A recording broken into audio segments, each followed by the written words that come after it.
अस्सलाम वालेकुम दोस्तों, मेरा नाम है हसीब शफकत और आप देख रहे हैं हसी टीवी।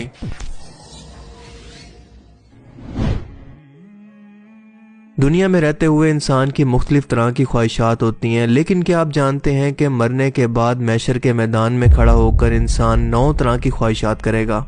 उसकी इन 9 आरजुओं का जिक्र कुरान करीम के अंदर अल्लाह पाक ने बिल्कुल वाज़ेह तौर पर कुछ इस अंदाज के अंदर किया है कि सूरह अन-नबा आयत 40 के अंदर अल्लाह पाक फरमाता है कि इंसान कहेगा कि ऐ काश आज के दिन में मरकर मट्टी होता, ऐ काश मैंने अपनी आखिरी जिंदगी के लिए कुछ किया होता। सूरह फज्र आयत 24। ऐ काश मुझे मेरा नामा अमाल ना दिया जाता, ऐ काश मैं फलां को दोस्त ना बनाता, ऐ काश हमने अल्लाह और इसके रसूल की फरमाबरदारी की होती, ऐ काश मैं रसूल का रास्ता अपना लेता, ऐ काश मैं भी इनके साथ होता तो बहुत बड़ी कामयाबी हासिल कर लेता, ऐ काश मैंने अपने रब के साथ किसी को शरीक न ठहराया होता, ऐ काश कोई ऐसी सूरत हो कि हम दुनिया के अंदर एक बार फिर से वापस भेजे जाएं और अपने रब की निशानियों को ना जुटलाएं और ईमान लाने वाले लोगों में शामिल हों। लेकिन अफसोस की बात तो यह है कि मौत के बाद इनमें से किसी भी एक ख्वाहिश का पूरा होना बिल्कुल नामुमकिन सी बात है। आप एक लम्हे के लिए तसव्वुर करें कि आपके पेपर से पहले आपका जो क्वेश्चन पेपर है उसको आउट कर दिया जाए, तो आप उसकी तैयारी के लिए कितनी मेहनत करेंगे। आपको यकीन होगा कि मैं जरूर पास होऊंगा। आप पूरा जी जान लगाकर हर उस क्वेश्चन को तैयार करेंगे जो कि इस पेपर के अंदर मौजूद है।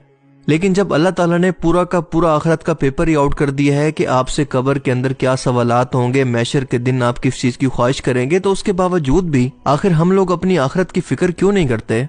क्या चीज है जो आपको ये सब करने से रोक रही है, सिवाय इस दुनियादारी के जिसके बारे में अल्लाह पाक खुद फरमाता है कि ये दुनिया तो सिर्फ एक धोखे का घर है, मकड़ी का जाला है। ये बिल्कुल आर्जी चीज है, एक मुसाफिर खाना है जिसको छोड़कर एक दिन तुम्हें हमेशा के लिए यहाँ से चले जाना है। लेकिन हम इंसान इसको हमेशा के लिए अपना घर बार समझ कर बैठे हैं।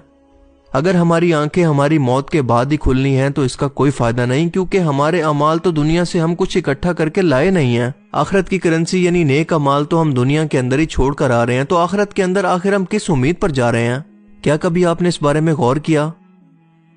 चलें इसकी एक और मिसाल लेते हैं। आप तसव्वुर करें कि आपको आपकी मौत से कुछ टाइम पहले ये बता दिया गया है कि आपकी मौत किस तरह से और कहां पर होने वाली है। मिसाल के तौर पर आपको ये बताया गया है कि कुछ ही टाइम के बाद जब आप अपने घर से बाहर निकलेंगे तो एक गाड़ी की टक्कर से आपकी मौत हो जाएगी।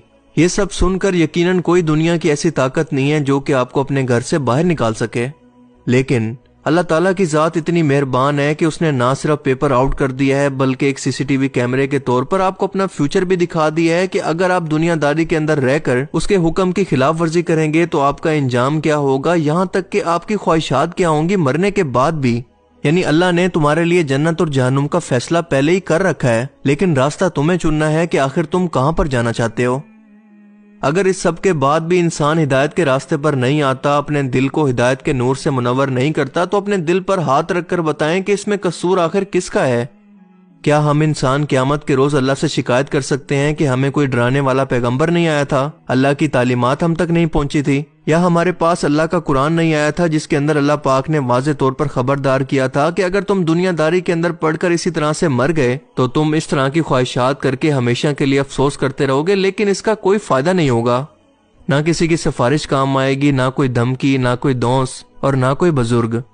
लेकिन खुशखबरी ये है कि इस बात को सुनने के लिए और इस वार्निंग को आगे पहुंचाने के लिए हम इंसान अभी भी जिंदा हैं, और जब तक हम जिंदा हैं अल्लाह के हजूर हमारी तौबा भी कबूल है।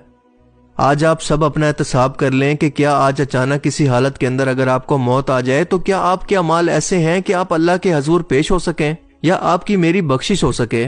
एक बार सोचिएगा जरूर। अल्लाह ताला हमें समझने की और नेक अमल करने की तौफीक अता फरमाए। आमीन।